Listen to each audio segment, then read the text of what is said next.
Good afternoon, everyone, and welcome to this month's installment of the Talking Tim webinar series. My name is Kevin Vita, and I'll be helping facilitate today's webinar. Today's webinar is sponsored by the Federal Highway Administration and hosted by the National Operations Center of Excellence, also known as NOCoE.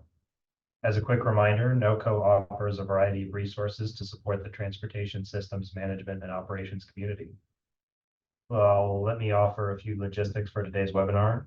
All the attendees are in listen-only mode by default, but we'd like you to stay engaged by using the chat box for identifying yourself and the agency you represent, as well as any additional comments and questions you may have.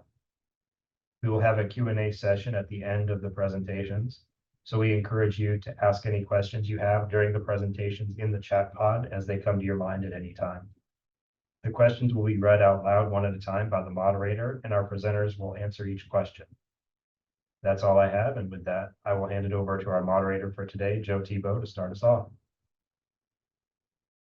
Kevin, thanks everybody for joining us.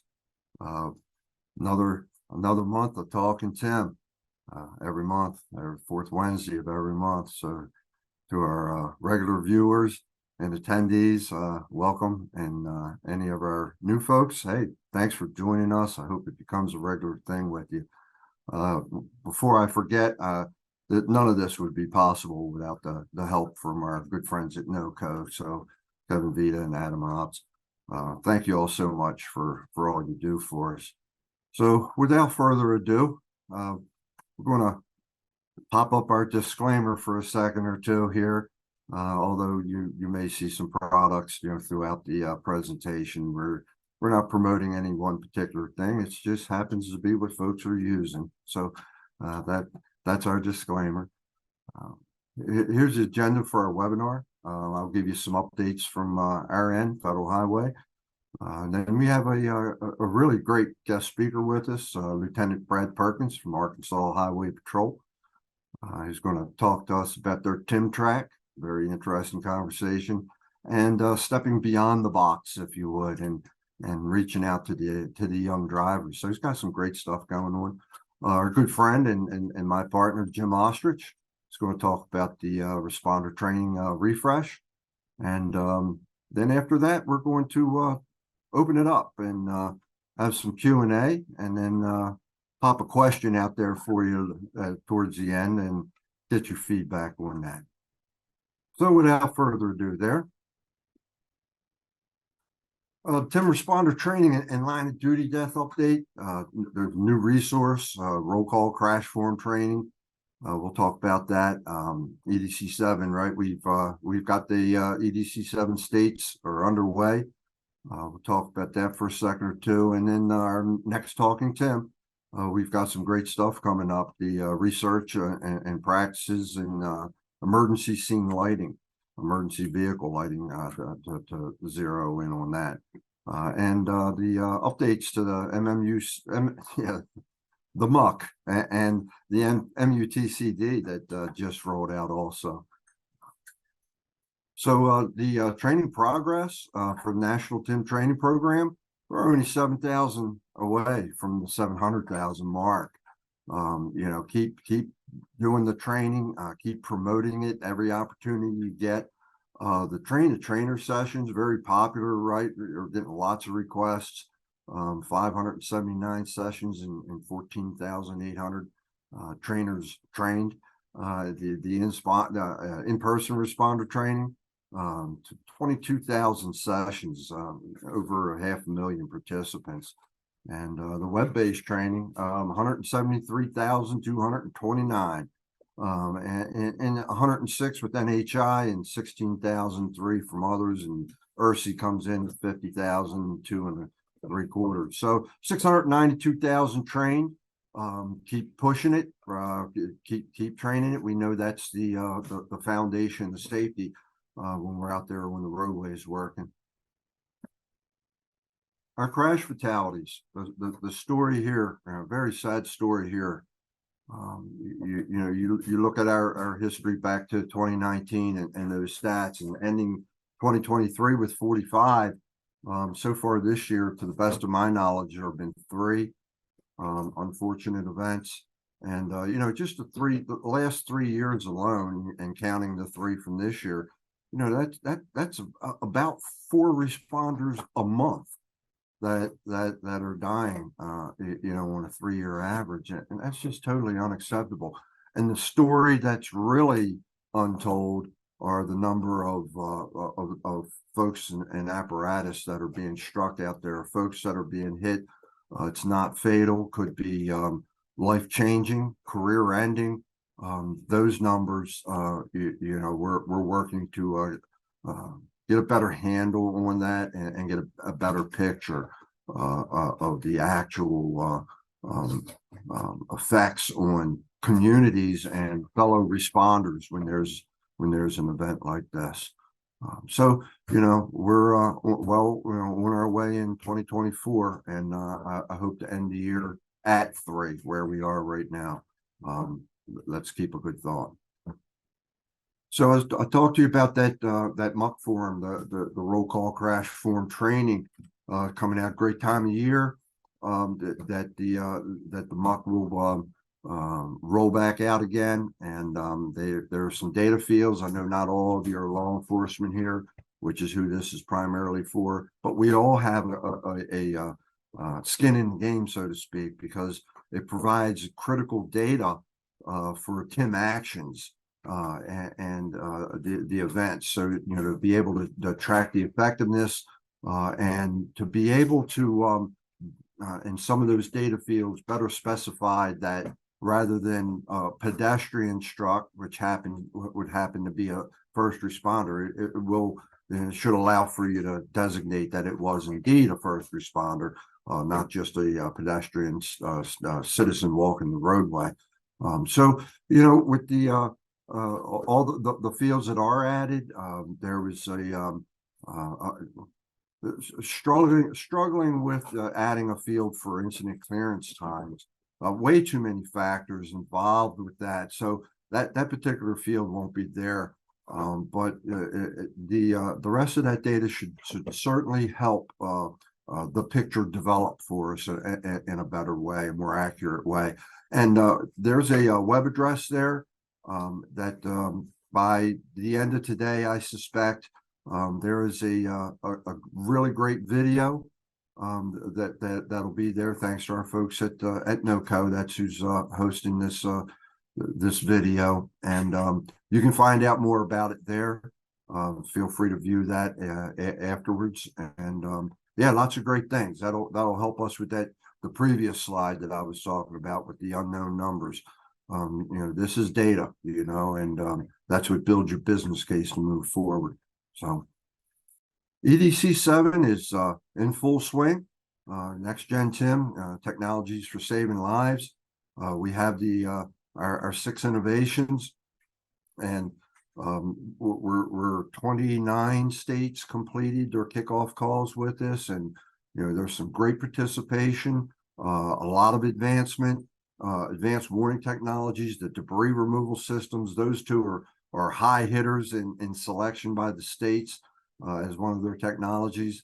Emergency vehicle lighting, like I mentioned, next month, there'll be a speaker to educate us a little bit more on what's going on in that world.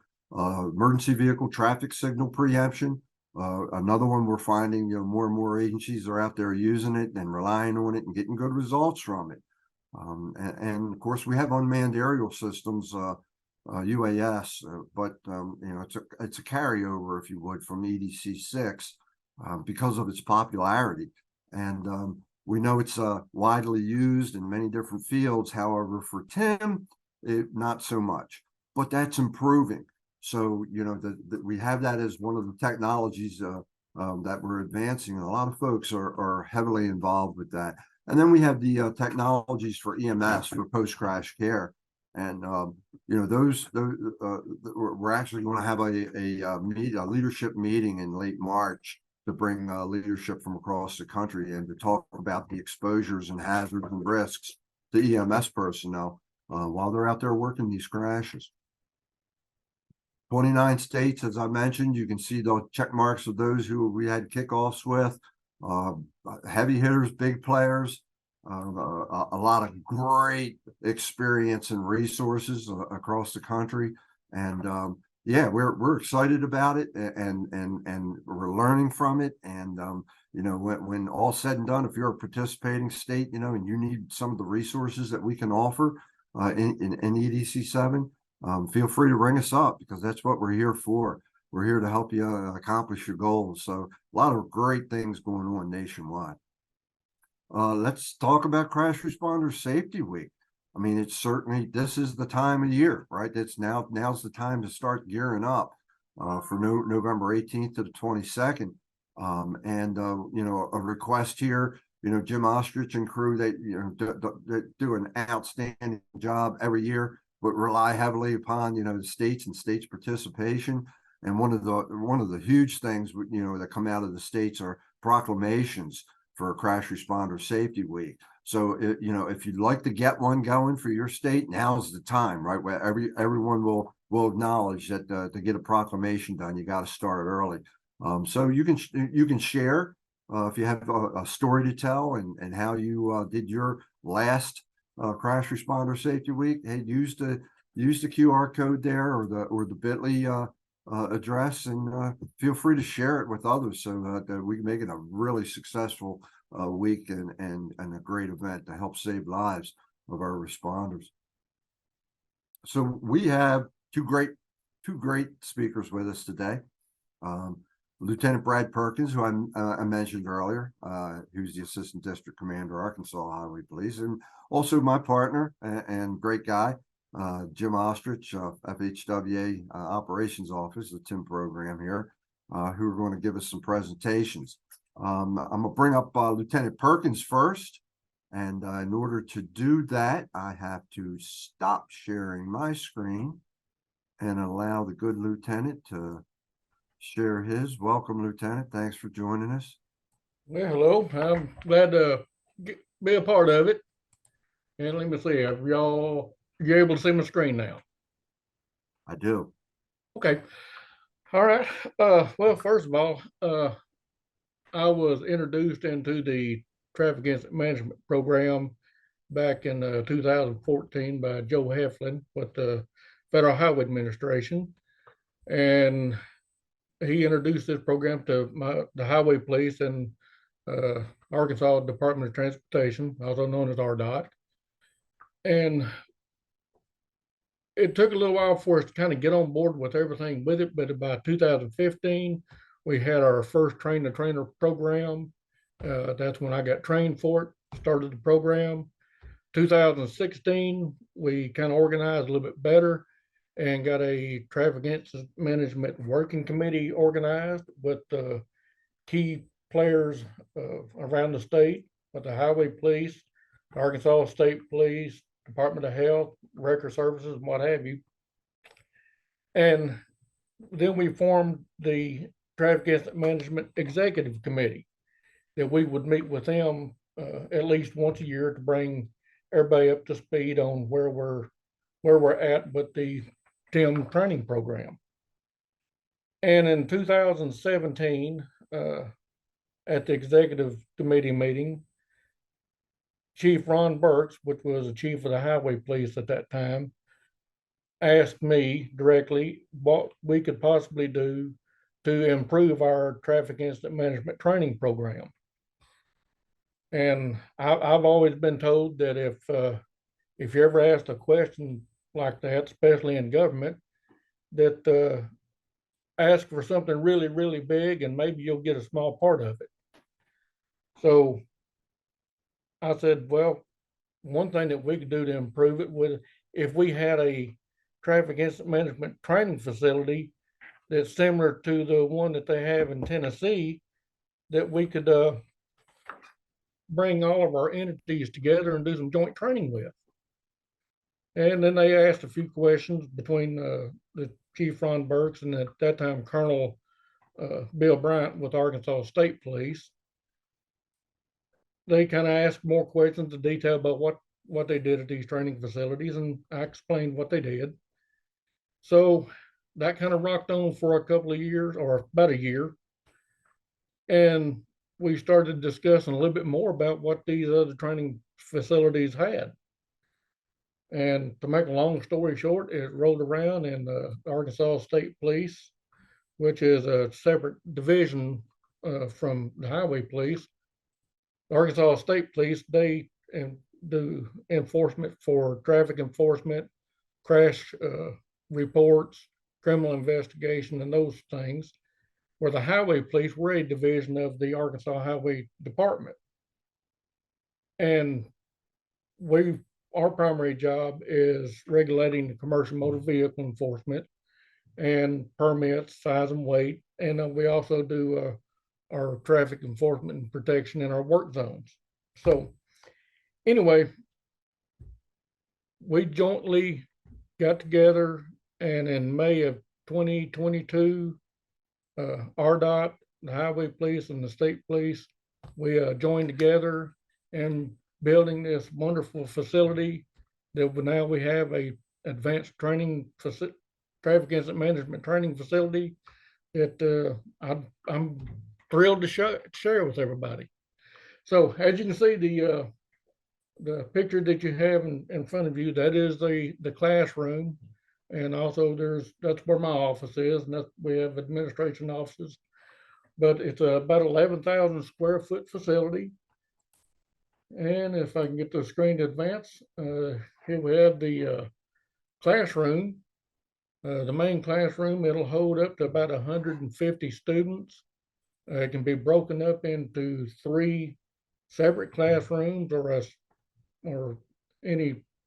two second classroom and another room. Each room has its own large screen TVs, at least in the front or the back. Altogether, there's 8 86-inch large screen TVs around the room for easy viewing for everybody. And also at the back of the room, we have the video system that we can use for remote training if we want to do training and remote it into other locations. And it's just the classroom is top notch. The audio visual system, we finally got it all finished up about a month ago, and it's a very, very advanced program. And this is a depiction of the conference room, and it's got a little break room for the classes that are extended. And this is something that we're really proud of, and that's the track.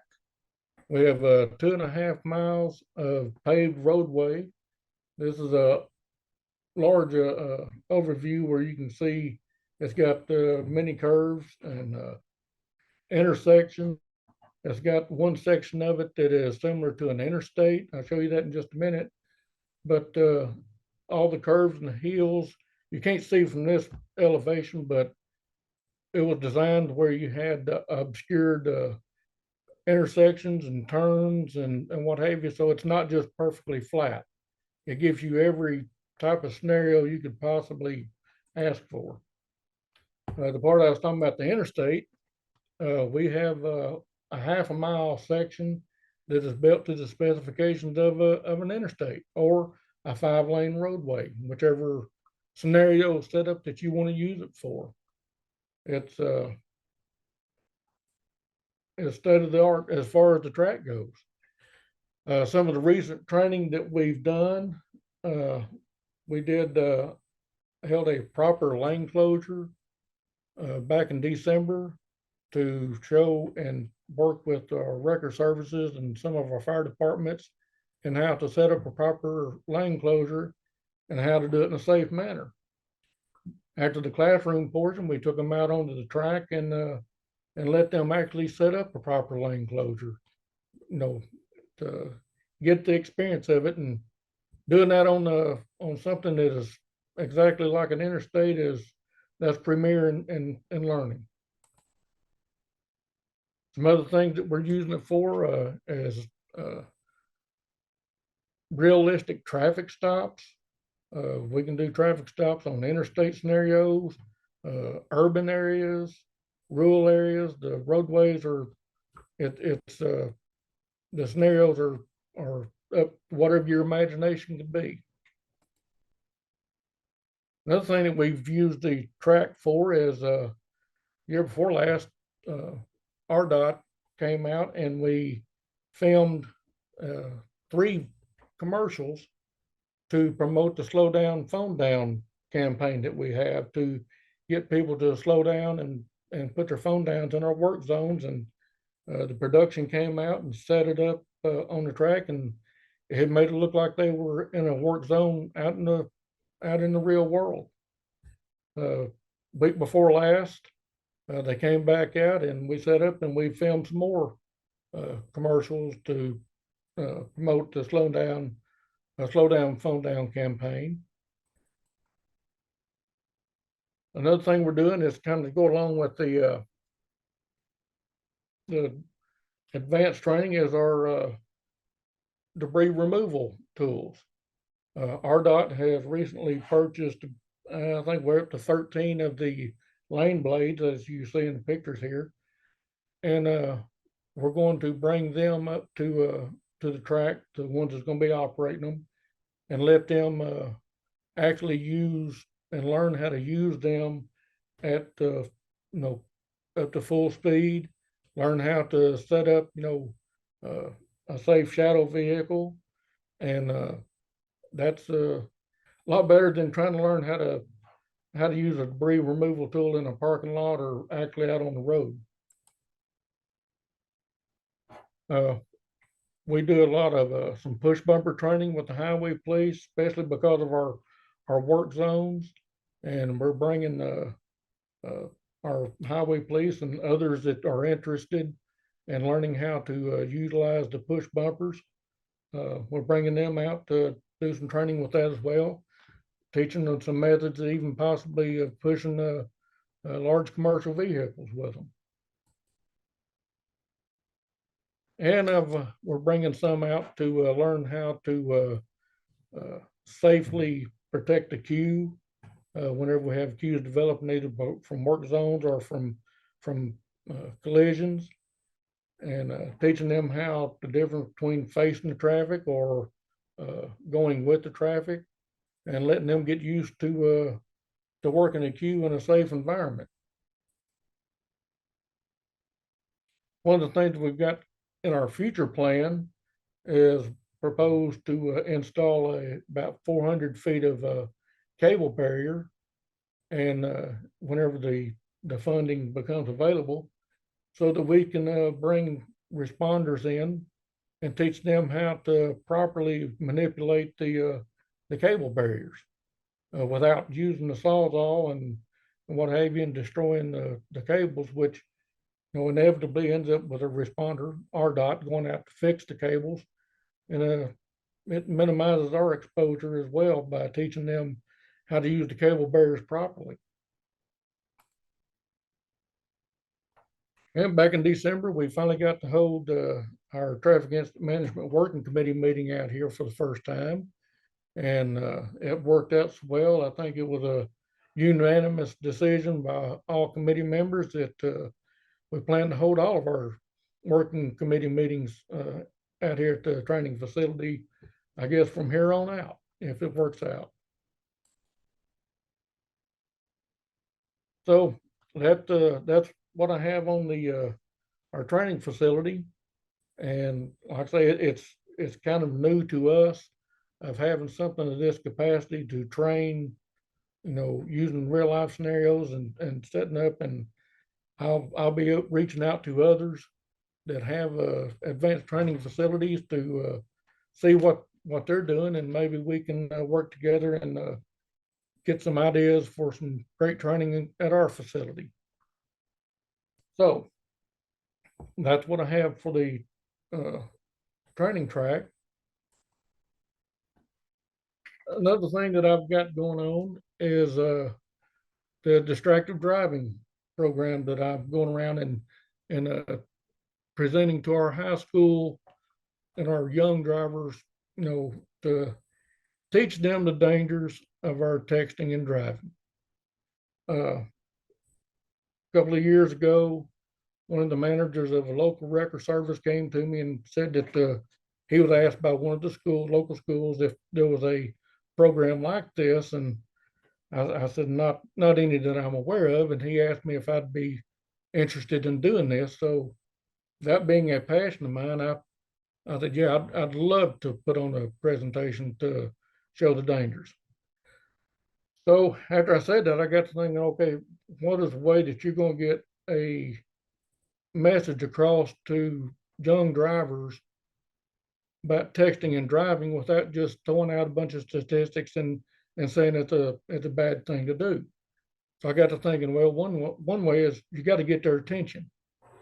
So that being said, I asked the school's permission if it's possible when I can to have a vehicle delivered by one of the local record services that would have a vehicle that was involved in a distracted driving collision. And that way they would have to see this before they go into the auditorium for the presentation. That always seems to get their attention right off the bat. I get a lot of comments on this. Then I got to thinking, what else could I do in order to get the message across, and not to take light away from the dangers of texting, but I figured I need to entertain them, because we're talking about high school students. They want to be entertained, but I wanted to get a message across. So what do you do with that? I thought, well, get the students involved. Let them be part of the program. So what I do is I put on something that I stole from the traffic incident management program, was bringing in all the entities for the students to see who all is truly involved when they're involved in a collision due to texting and driving. So I set up on the stage 12 chairs, and in each chair I have something that represents the different entities that's going to be involved directly with this texting and driving collision. I have the law enforcement, the fire department, paramedics, tow and recovery, the Department of Transportation, medical services, prosecuting attorneys, defense attorneys, the jury, a judge, insurance agent, news media. I bring them all together, put them on the stage so everybody can see who all is truly involved in a texting and driving collision. That is not just between you and that person that you were corresponding the text with, that it turns out to be hundreds of people involved. Then I got thinking, okay, after I've introduced everybody who's involved in this, now let's get their attention and explain to them, what texting and driving can be. So I wanted to show a video.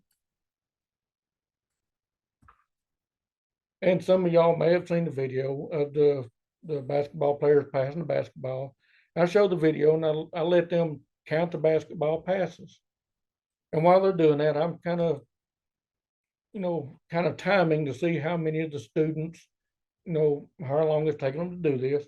Then I bring them up on the stage, 3 or 4 of them, and I had them ask them questions about the video. And what it's about is, one, they're supposed to count the basketball passes. That's the only instruction they're given, which simulates when you're driving, you're looking straight ahead. You're paying attention to the road in front of you. That's your only job, counting the basketball passes, watching the road in front of you. But then I ask them other questions. And every time they get a question wrong, I explain to them, evidently you missed something in the video. You missed something in the roadway in front of you. And if every time you miss something, you're possibly involved in a collision. And if you're missing it and it's due to your looking down at your phone, then your situational awareness has gone away. And it's very possible you're going to be involved in a collision. And the students, they have a lot of fun with this. They get a good laugh, and they get the point that you got to pay attention to the basketball passes, but you also have to pay attention to other things around you, same as driving. Then I introduce them the texting and driving laws that we have in Arkansas. It's named after Paul Davidson, which was a person that was killed in a texting and driving collision many years ago. I explained to them how the law come into existence and what all it entails. That how the students, they can't use their phones, and who can use it in the work zones and then school zones and what have you. And this is also a time that I take a minute to explain the move over laws. And I do this because I don't know how it is in some of the other states, but in Arkansas, we don't have just the greatest driver's education programs going now, because some of the schools are not introducing them because of liabilities or because of finance, whatever the reasons. But other than the students learning how to pass a test online, they really don't get the opportunity to have these laws explained to them. So I'll go through the laws with them on this. Then another thing that I do is I have the get permission from the schools. And I want, like I said, I want to get the students involved. I want to keep their attention. So I ask permission from the schools for the students that have cell phones to bring them to the auditorium. And I explained to them what I want them to do is I want to take their phone out. I want them to set it on their lap, because I'm fixing to send you a text. A message is going to come up on the board. You're receiving this text. I want you to take that text, type it into your phone, and I want you to send it to somebody, to actually type it in and actually send it. This is another time where I'm timing them, trying to figure out how long it's taking most of them to do this. Once they finish, this is the message that I put up for them. And it normally takes about 10 to 15 seconds for most of them to do this. And I explained to them in the length of time it took for you to read the text, respond to the text, send it back. If you're driving 55 miles per hour, you have covered the length of at least 2 football fields. And I explained to them then a little bit further than that if you went the length of 2 football fields, then a vehicle that's approaching you, they've covered the length of 2 football fields if they're driving the same speed. And with that being said, in essence, that means that a vehicle that is a quarter of a mile away, a vehicle they're not even seeing, will be at their front bumper before they even finish sending that text back. And I also went out and filmed a video of that exact distance and speeds, and showing how a vehicle that you can't see, and all of a sudden it appears it's at the door in that length of time. And that had a way to get their attention a little bit. And another thing that I do with the program is I don't like to give a whole lot of statistics to that, because you start to lose your audience attention, but I want to give some statistics, but I do it in a way that they can visualize it. So each time I do one of these presentations, I do the demographics of the area to get the population of the towns that they're familiar with. And I add all these up till I get enough of them in that general area to at least equal over 500,000. That way they can give an idea they can see in their mind the people in their area. And then I explain to them that is approximately how many people are injured due to distracted driving each year. And that sometimes that's eye-awakening for them to be able to actually see something that they're familiar with. But there's many more slides that goes with it. The presentation that normally lasts about an hour, and so far I have presented this to a little over 4,000 high school students, and it's I get requests quite often to put these on, and I'm glad to be able to do it, because this is an area that I have a lot of passion for, is teaching our young drivers the dangers of texting and driving in a way that may get at least one or two of them's attention. There's a website there I have it's a Facebook, that the presentation that I did at the Fayetteville High School, somebody filmed it, and anyway, they sent it to me. And so if anybody wants to see the presentation, they can click onto that Facebook page, and they can see the presentation in its full that I did at Fayetteville High School. But anyway, that's a program I've got going on, and I hope we get to keep pushing it on. Outstanding, Lieutenant. Great stuff. I mean, from the Tim track, right, which is multifunctional, right, which is a good thing. When if you try, for those who are trying to build a business case, right, to get one going, it's strength in numbers, right? If you get a bunch of different agencies that say, yeah, we can all use this, right? So you know that's just outstanding stuff. And I mean, it's the ultimate type training, right? You can get out there and you can really get into it and set up real life kind of stuff and with a controlled risk.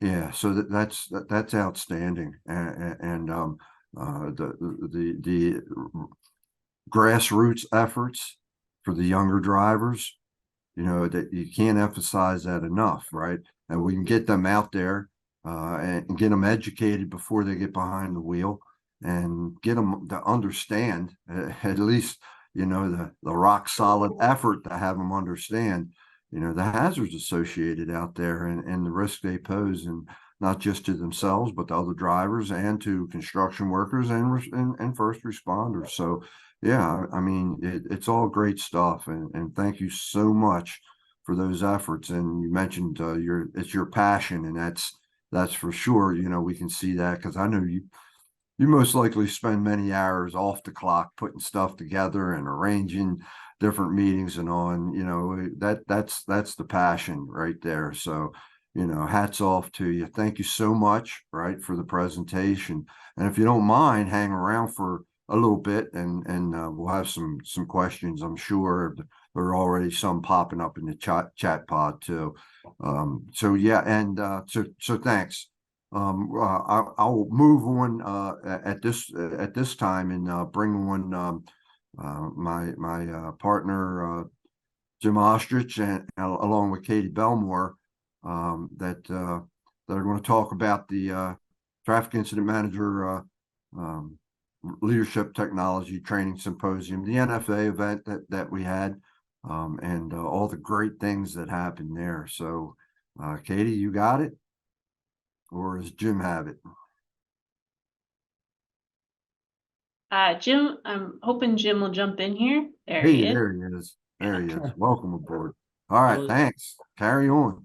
Thanks, Joe. But first, I gotta echo everything you said about Lieutenant Perkins. Brad is an amazing man, and is just.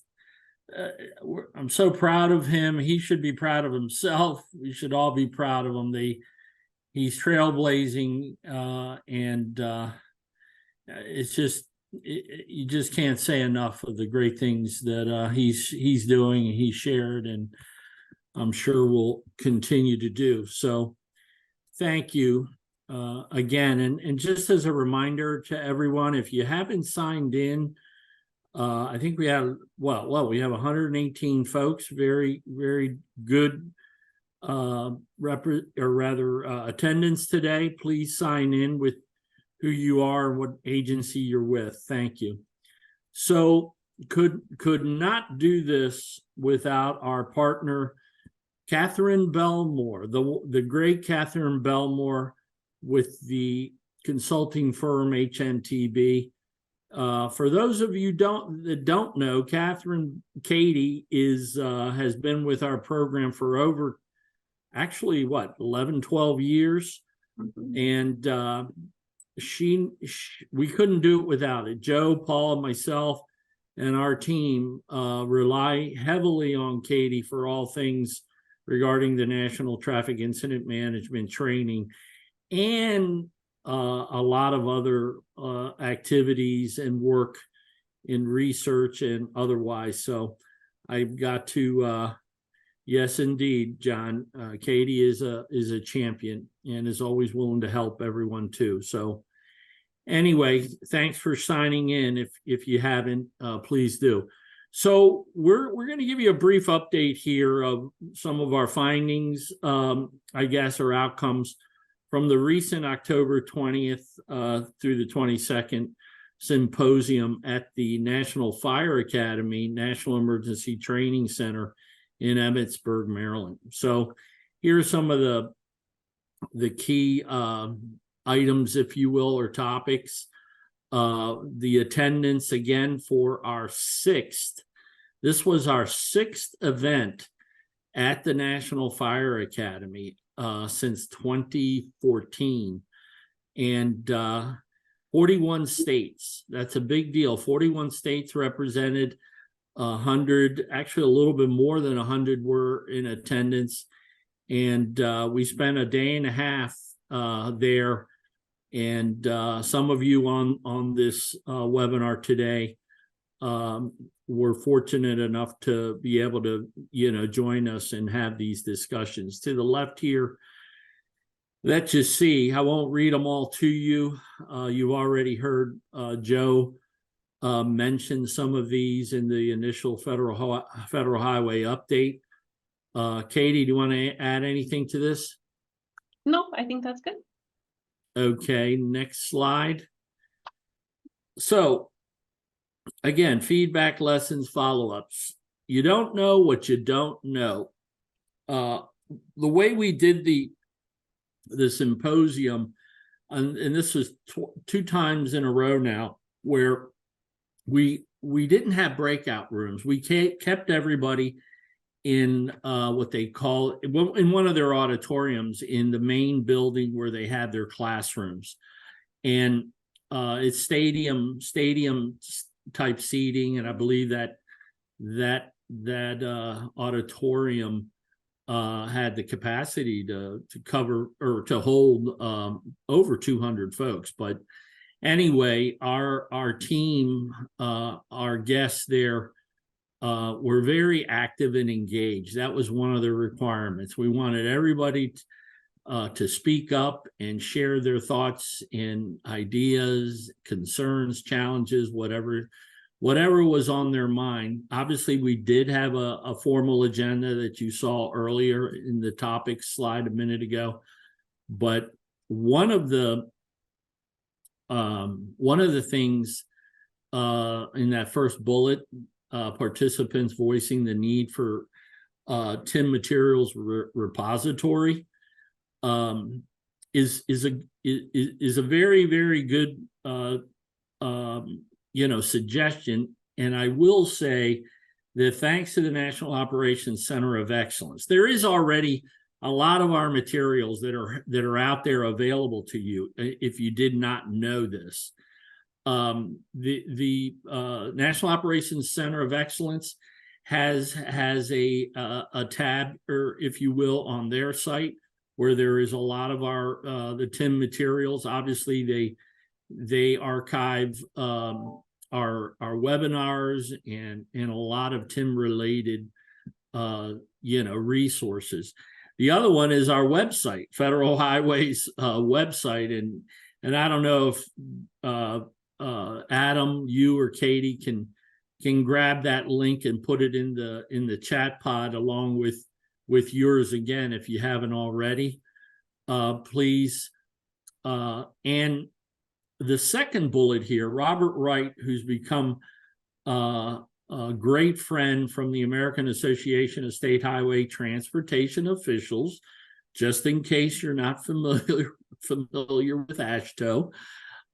They are let's say an organization closely tied to the DOTs, especially the state DOTs, and obviously the U.S. Department of Transportation, federal DOT as well. And there are many leaders, obviously the state transportation engineers, et cetera, that are always engaging in different activities and discussions. Thanks, Katie. One of the things that Robert White suggested, and it also goes to the first bullet, is what you see there bolded, starting up a TIM community of practice. So Robert ran with that. And as you can see, we met, Paul, Joe, and I to talk with Robert, and voila, Katie. Oh, Yeah. I'm sorry. Sorry. Take back my voila. Anyway, it was approved.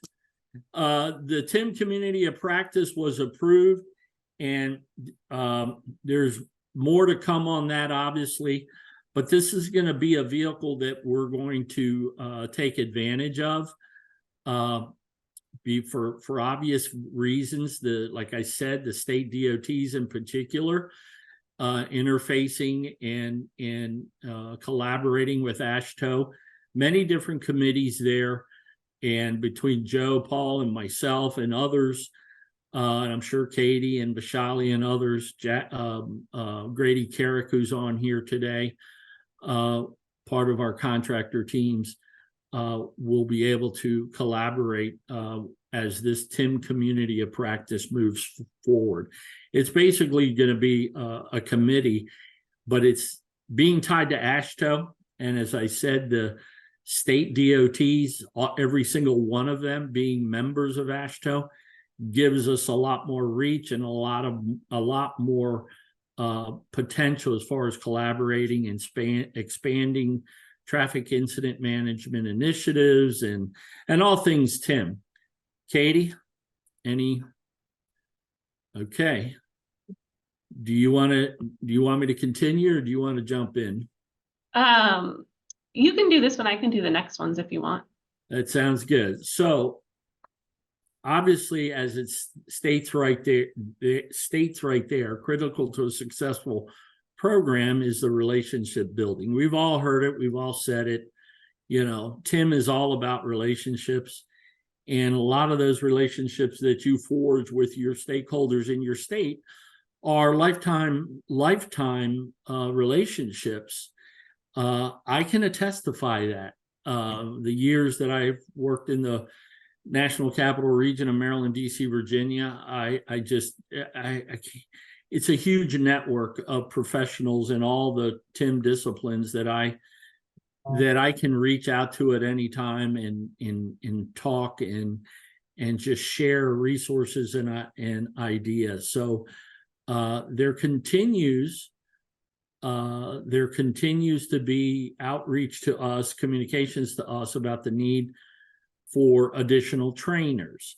I think you heard Joe earlier mention train-to-trainer sessions are still very much on the front burner for a lot of states. People move on, retire, whatever the case may be, and they want to refresh their bench of trainers, if you will, to keep that valuable TIM training that you heard Joe mention is our first line tool for trying to ensure that our responders come home every night. Go ahead, Katie. And this outcome too from the NFA. This is very, very early very early. I will say that Federal Highway, we're coordinating with the U.S. Fire Administration to conduct TIM train-to-trainer sessions at the National Fire Academy, National Emergency Training Center, NETC. That facility up there also houses the Emergency Management Institute, EMI, but the mothership up there, primarily U.S. Fire Administration, but it all falls under FEMA. The site is a secure site with the academy, et cetera. Like I said, EMI, that all falls under FEMA, who, well, I guess you all know, FEMA falls under Department of Homeland Security, DHS. Just thought I'd share that. Okay, so don't shoot me. But this last bullet here, outcome, is a big deal, and hopefully we'll be able to sponsor some train-to-trainer sessions up at the wonderful historic National Fire Academy. So more to come on that. Okay, Katie, now it's you. Yeah, so a couple other outcomes that we wanted to mention from the symposium. You know, we have the new responder struck by reporting system that respondersafety.com or ERSI has out there. And we were talking about just what can we do to help increase awareness and make sure people know that that's out there and encourage use of it. So we are currently working on a slide that we'll just share out there, simple instructions. And I think it was Chris King had said that this is something he's been doing, and then he just shares it, you know, at the beginning or the end of each of his coalition meetings. So we just wanted to provide a tool like that to help with the outreach, and just something simple that people can use. So that's kind of a low-hanging fruit thing that we identified. And then one of the other topics that we had a lot of discussion on was related to critical incident stress debriefings. And there was a discussion about how important that peer-to-peer support is, and just making sure there's an awareness that almost every agency or public response agency has some kind of a support or assistance program. And we recognize that this is a super important topic, although it's a little bit outside of traffic incident management, but we did go ahead. We found a really good short video. It was actually developed by the Washington State DOT that just touches on this. So we're adding that to the TIM responder training. And it's very short, and it's mostly intended to just, part of it is to help normalize and recognize that sometimes the things that you see are difficult, and it's okay to talk about it, and there are resources out there. So we don't really go any further than that, but we just added the video. It's about, I think, 1.5 minutes, and it's just an acknowledgement of this topic, and something to do that, because there's probably not a lot more that we would do on that topic, because we're not, you know, critical stress debriefing experts, but we did want to include that and acknowledge it in the training. So I don't know, Jim, if there's anything you wanted to add to that. No, I think you nailed it. So, okay, so that was kind of our update. So the next thing we wanted to move into was just an update on the National TIM Responder Training Program refresh. I don't think anybody's surprised. We're getting a lot of questions about this. So Jim, did you want me to go over the lesson objectives, and then I'll turn it back to you? Please do, Katie. Thanks. So just a quick reminder or update to those of you that may not be aware that we're finalizing the update to the National TIM Responder Training Program. Right now, the existing program has 9 lessons, and then there's 33 lesson objectives. So that's the existing. What we've done with the 2024 update is we actually condensed some of the material. We moved lesson 6, the previous lesson 6 that covered command and basically ICS. That got combined with lesson 3 and renamed to communication and command. So now we just have the 8 lessons. And then we renamed lesson 7 to just be a little bit more accurate, and that's scene hazards and considerations. With this update is the first time we're making any changes to the lesson objectives. So we went from the 33 lesson objectives down to the 27 lesson objectives, and some of those are modified versions of the original. So we had been trying to keep those pretty consistent, but you know, over the course of 10 years, there's just recognition some things have changed, some priorities have changed, and there's better ways of presenting some of the material. So that's really what's represented there. And our goal now is to have the 2024 update done by the end of February. I just put available by March 1st, but it will probably be closer to the last week of February. the items that we're working on right now, one of the things that kind of paused us was that the 2023 MUTCD finally came out and is officially published. So we're updating all the references to make sure that that's all consistent. And I think if you noted what Joe mentioned earlier, we will be giving a presentation at the February Talking Tim, just touching on what's different with the 2023 MUTCD versus the old version. And I think Grady is also going to talk about the changes in the MUC. So we'll give more detailed information about that in the February Talking Tim.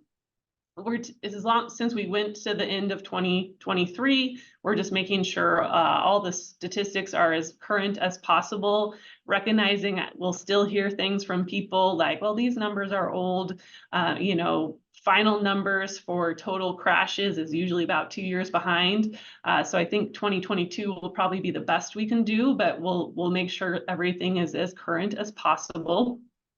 And then the slide I have here is I know Jim's been talking about a lot, and there is an instructor-led virtual version of the training.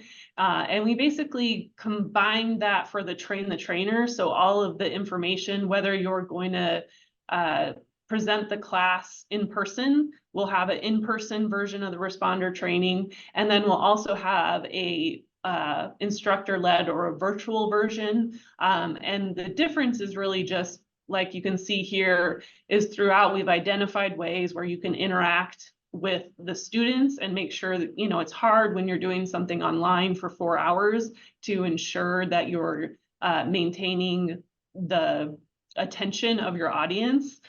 So we've integrated that in, and all of it will be in the instructor manual. You'll have, you know, directions for whether you're doing it in person or online, but then the 2 PowerPoints that you could pick either one or the other depending on which one you're presenting. So we're just incorporating that together and making sure it's as simple as possible for all of our trainers to use the material. So those are kind of the things we're finalizing.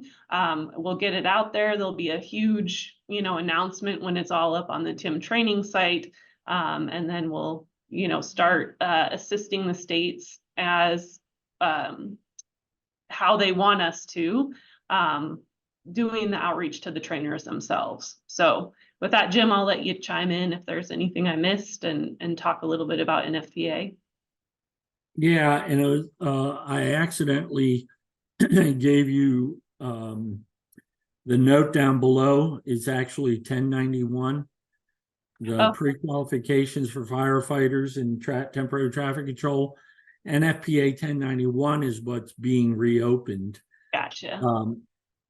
Sorry about that, Katie. It was my fault. But regardless, the National Fire Protection Association, the mothership, if you will, of all things standards for firefighters, this new standard 1010 is going to absorb several different standards, including 1091, which 1091 was launched, I want to say 2-3 years ago, maybe a little more, but about 2-3 years ago. And Paul and I were on the original committee, thanks to Steve Austin over at Emergency Responder Safety Institute. The 1091, after several, a number of years, was finally launched, like I said. However, we're interested in revisiting that. So we were delighted that NFPA opened it back up for comments.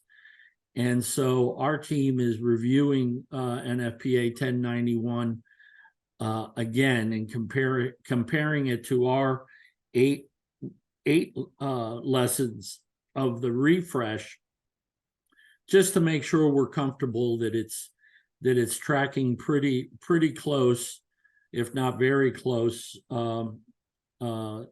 especially as far as the learning outcomes or learning objectives are concerned. So that's all I wanted to say with that. NFPA 1010 is not out yet. That's not official. You may find it hard to even find. You have to be a registered member of NFPA to get access to it. And if you did want to get it, I think it would cost something to you, I believe, right, Katie? If you want to actually download or order the hard copy of it. So I'm just gonna, because I can, fix this for everybody and put the 91 in there. And Yeah, thank you. go. And 91, like I said, is one of several that are going to be incorporated into 1010.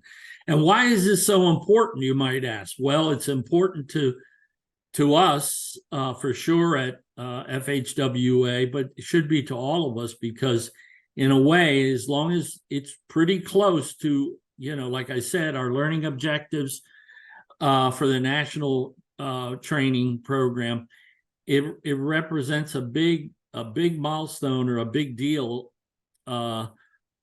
definitely in my humble opinion, because that means firefighters, career and volunteer, not just career and volunteer firefighters across this land will get TIM training when they go through academies, as well as outside training that they may be required to take, or even just the fire department chief, the chief of a fire department that wants to ensure that they get TIM training. So when 1010 comes out, it's a big deal for what we consider getting as close to as possible to mainstreaming or institutionalizing TIM training or traffic incident management across our land.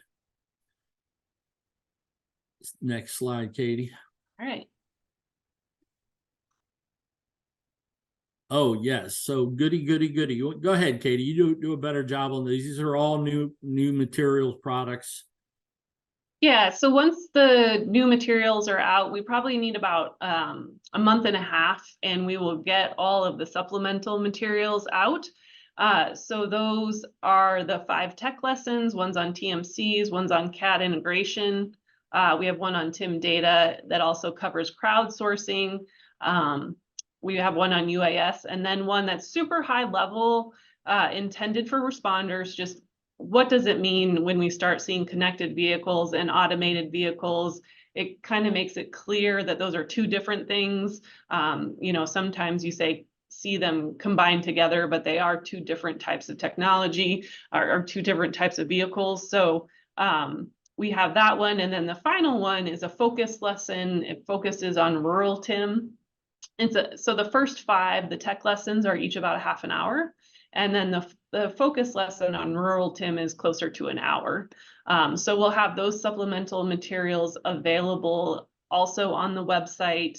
And then we're hopefully building out by that time that you'll also be able to track them in the TIM training site. We're not going to set any goals for this, but we still want to just have a record of how it's being used out there.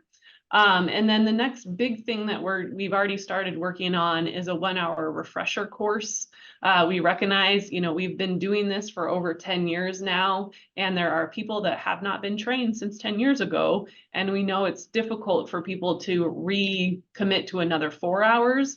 So we wanted to provide another alternative that's this 1-hour refresher. So we'll have that available probably in the second half of 2024. And then that, those are the big updates we're working on right now. And that kind of leads into, I'm just going to skip ahead real quick, Jim, but that leads into with the NHI, where we're working really close with the National Highway Institute. One, to update the existing 4-hour program that's out there to match our update. So, the change in the lesson objectives and everything, all of that is reflected. I just want to note and make sure people will see that there's going to be a change in some nomenclature. NHI is referring to everything now as self-directed training versus web-based training. So I put that in there just to start, there's multiple things that it gets called, but we're going with the SDT. And then we're also adding those supplemental lessons to be available through NHI. I honestly anticipate that's where we'll get more people using those shorter lessons, but we want to have them available both places. And then, once the refresher is available, we'll have to start adding that as a new course to NHI. So that's a future thing, but that's kind of how those things tie together. We got to finish it, the in-person, and then the online version gets updated. So, Jim, did you want to talk about that last bullet there? I know you've been working closely on that with the. Yeah, and thanks, Katie. It's very early.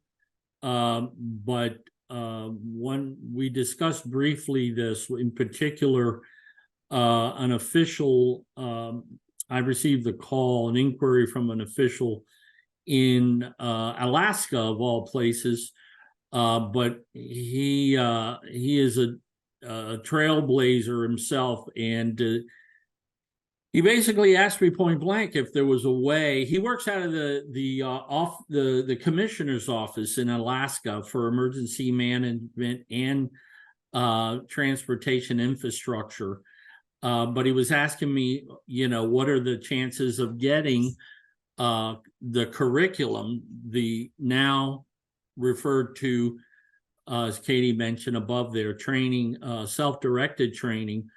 It's still the online training. It's still e-learning. Call it whatever you want to call it, but it's still, the online training that, as Katie said, is also being worked on to mirror the refresh, the 4-hour in-person.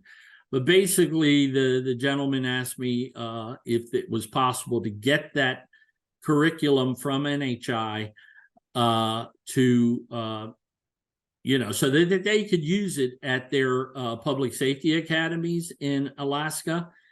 And we had an interesting discussion prior to NFA in October, and it ended up that he came to the NFA event as well. And what the director of NHI asked me to do is to work on a memorandum of agreement, an MOA, for her to review and consider to approve doing something like this. Normally, it's been a policy where NHI does not share their curriculum. They have now transitioned to a brand new learning management system, LMS, and but the director is very kind in considering this to happen. So we're slowly working on this. And if it comes to fruition, it'll just be another method, if you will, to get the TIM training to public safety academies, police, fire academies, behind their firewalls, and offer TIM training to their new cadet classes throughout the year, however many they offer, because every one of them is different. So very early on, this is something new, and we'll let you know how it turns out. MOAs, as you can imagine, take time, and there's legal reviews. There's a lot of steps to getting an MOA approved. So just wanted to share that with you preliminarily, just to know. So the above bullet, did we cover that, Katie? No, go for it. Yeah. You've heard us, if you've been on the NHI site, the EMS world, emergency medical services world. And by the way, our colleague Joe Tebow, who's our moderator today, Joe's retired firefighter of 40 plus years, captain, chief, so on and so forth. Joe is our go-to guy for all things fire, rescue, EMS. He leads the the EV fire projects. He's leading several projects, including the one for EMS post-crash care. And so as you may know from previous presentations, from the National Roadway Safety Strategy that Secretary Buttigieg signed 2 years ago now, the EMS post-crash care, there's an acronym before the post-crash care that I always forget. But anyway, we have 2 action items in that initiative, and it has to do with emergency medical services, personnel, paramedics, and EMTs. And so it only makes sense that Joe is leading that. But the point here is the Commission on Accreditation for Pre-Hospital Continuing Education, CAPCE, that enables, with us having an agreement with them, which we do, it enables all those paramedics, EMTs that takes the TIM training, whether in person or online at NHI, that they can, they print their certificate, they take the 4-hour course, print their certificate, and what we're working on is an electronic connection this time, because it's our second agreement with CAPCE, an electronic connection between the National Highway Institute and CAPCE for tracking those paramedics and EMTs that have taken the course, because they can get continuing education credits for taking the TIM training. And that's a big deal. And Joe's involved in several other initiatives in collaboration with the EMS community, the big associations, as well as NHTSA, by the way. Joe's the lead on that, and much more to come on that. So thank you, Joe. Well, thank you, Jim. What's next? Are we at the end here? Yep. I'll turn it back over to Joe. Awesome. Outstanding.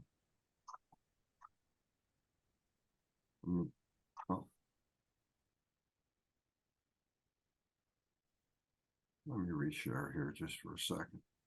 Hopefully you got it. You see the Q&A screen up there, Katie?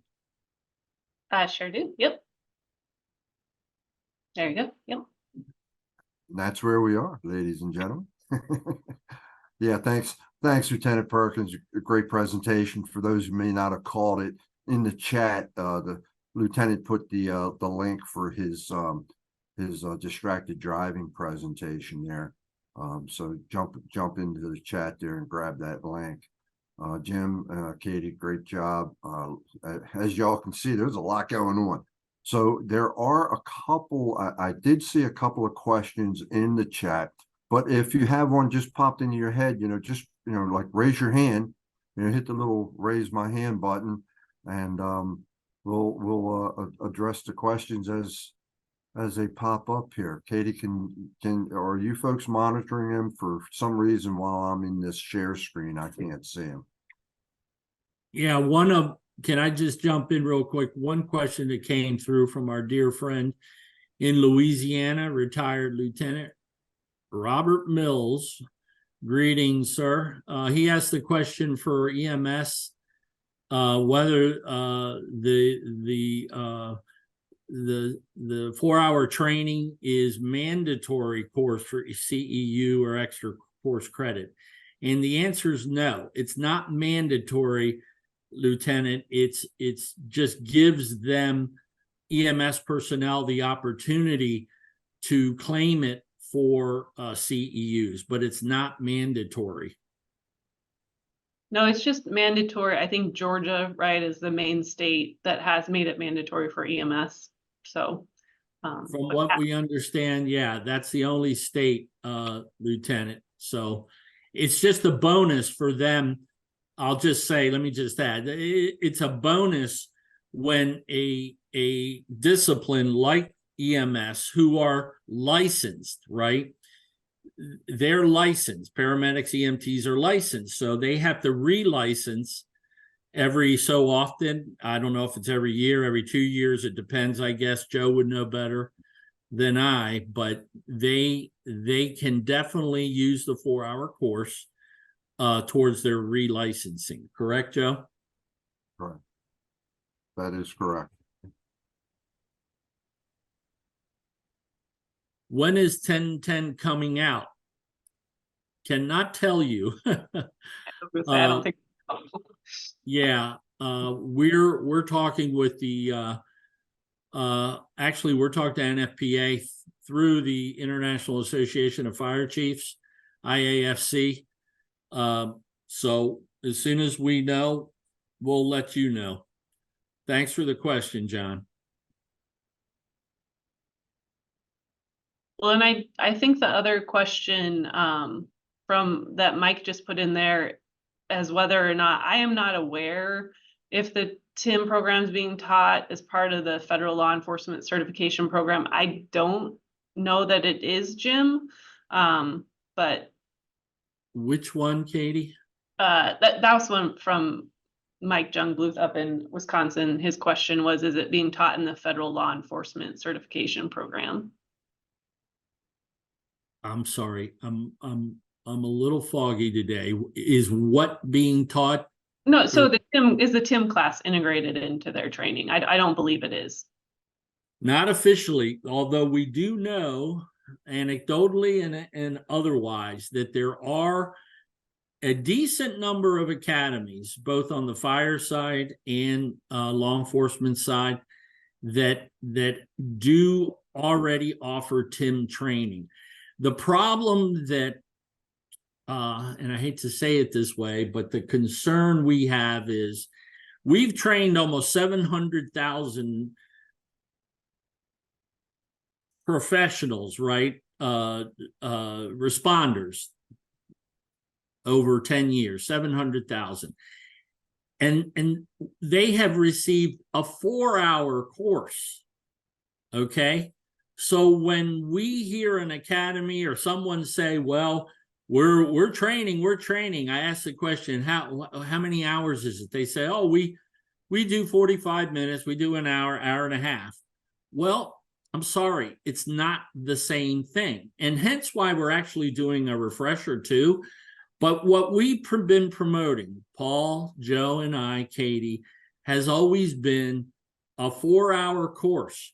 I know John McClellan was on the call here today from Minnesota. Our dear friend John, for the longest time, had heartburn with that for all the reasons that the law enforcement and the fire service would give, which the primary being, we can't give up 4 hours to send a firefighter 2 or 3 or whatever. Same with law enforcement to a 4-hour TIM training. We just can't do that. So that's fine.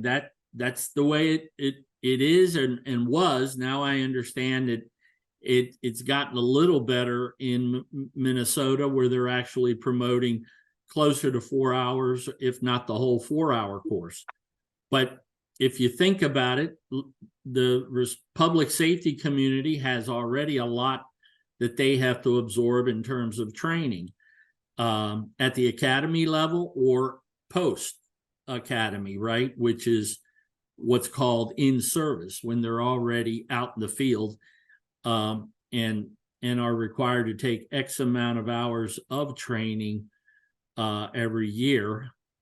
And then adding TIM to it again becomes a little bit of a challenge, but some don't see it that way and they run with it and take it, and claim it for in-service credits. I hope that makes sense to everybody. If anybody wants to call me or email me, feel free to, and I'll try to explain it, further. Brian reposted, or is that an old one about the list, Katie? Did you see the one from how can we get a list of the trainers that have? Oh, I already private messages. Okay, thank you. And like Jacob Stein from the state of Maine, greetings, sir. I don't know if anybody answered Jacob or, where's it at? The video. And Jacob, you said you created your own training course. So I need to add this to it. I don't know. Yeah, we'll release it when we put all the new training materials up. We always upload all of the videos standalone as well. But I can get it to you ahead of time, but we've done it that way. What about Todd's question? Oh, okay. About the muck, 6th edition. Our team, I just will say this, that our team, Paul, Joe, myself, along with our partners at NHTSA, the justice, criminal justice services, the law enforcement side of NHTSA's, National Highway Traffic Safety Administration's law enforcement office. We work with Keith Williams and many others there, just like we work with NHTSA's Office of EMS for all things EMS, as I mentioned. That's something that Joe's more involved in. But we work with NHTSA and others actually with regarding all things the muck.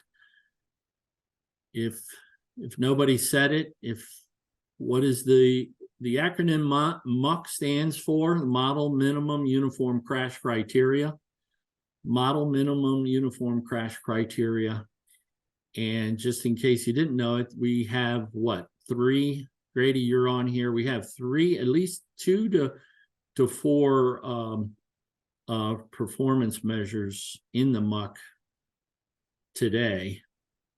And I don't know if MUC 6 has been launched yet. Grady, can you answer that?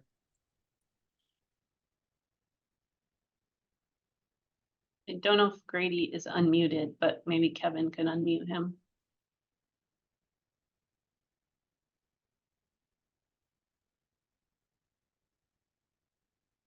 Okay, he answered. MUC 6 is available. And my main point is that our office is working with the MUC through NHTSA and others that we know are involved. To answer Don's question about EV, if that's addressed. So we do have just a couple high-level slides that are in, I think there's one new one that's in the updated responder training. But, we do have a separate project that Joe's working on, looking at, we started by looking at the state of the practice for electric vehicle, specifically for fires and how to respond to that. But really right now, the state of the practice is not a lot of people are focusing on TIM, right? There's a ton of information and a ton of chatter out there about how to put the fires out. But really that's outside our purview, right? From the perspective of FHWA, and Joe, if you want to jump in, that'd be great. Well, no, you did a good job. Our guardrails are set to deal with the TIM matters, right? We suspect and expect it to be an extended event, so to prepare for those extended events, and depending upon your agency's method of tactical considerations, right, will depend on how long the event is, and there is different as the colors of the rainbow. When it comes to tactical considerations. So right now we're waiting for it all to come together, and it will, because some of the best minds in the nation are working with it, around the world for that matter, are working on it. So there will be a solution somewhere, but for right now it's all about TIM and an extended event. Very good. Anything else there, Katie? You want me to jump to the next to that general question? I think so. I think we've gotten everybody's question. Hopefully you can see that, because my screen went haywire on me, but No. yeah. So we're posing the question to the audience there, right? And you know, does your agency have a dedicated TIM position? And if you could pop that into the chat for us, along with, you know, where you're from, and if that person's not you and it's someone in a different agency, appreciate you turn us on to that too. But yeah, you know, we're trying to get a handle on that, and not saying it's right, wrong, or indifferent, just trying to get a grasp on, you know, where we are with that, and maybe what assistance we can give in the process. And once again, Katie, I can't see my chat. Yeah, we're just having people answer the question. So we're seeing quite a few come through, and quite a few of the people on the call are the person that's that dedicated person. So Outstanding. Outstanding. So, you know, my thanks again to Lieutenant Perkins and Jim and Katie. Guys, y'all did a great job. But you know, we're at the 3 responder fatalities that I know of so far this year. As I mentioned earlier, you know, in the last 3 years, we average about 4 fatalities a month in the responder world, and that's just unacceptable. I mean, it's 164 fatalities in 3 years. I mean, that's just mind-blowing, right? And all the work that you folks are doing, we're preparing to do, right? Or preparing someone else maybe to take your position. You're wrapping it up. You know, it's all life-saving. And, you know, traffic incident management saves lives every single day. About 16,000 crashes a day in this country, right? And of course, well, that's just crashes, right? Because we all know we roll out there for other things too. You know, debris in the roadway, spilled loads, livestock loose, other things that you know that we get involved with. But just crashes alone, about 16,000 of them a day in this country. So that's what we're up against. And with all the efforts that you folks do, and stepping out of the box like Lieutenant Perkins and others have done, you know, to get a grassroots campaign going with new drivers, that'll all help us, right? That'll all help us. That's insurance for the future, so to speak. So I think at this point we have one person that has her hand up. Oh, okay. Yeah, it's Ruth. Help me out with that. I think she can unmute.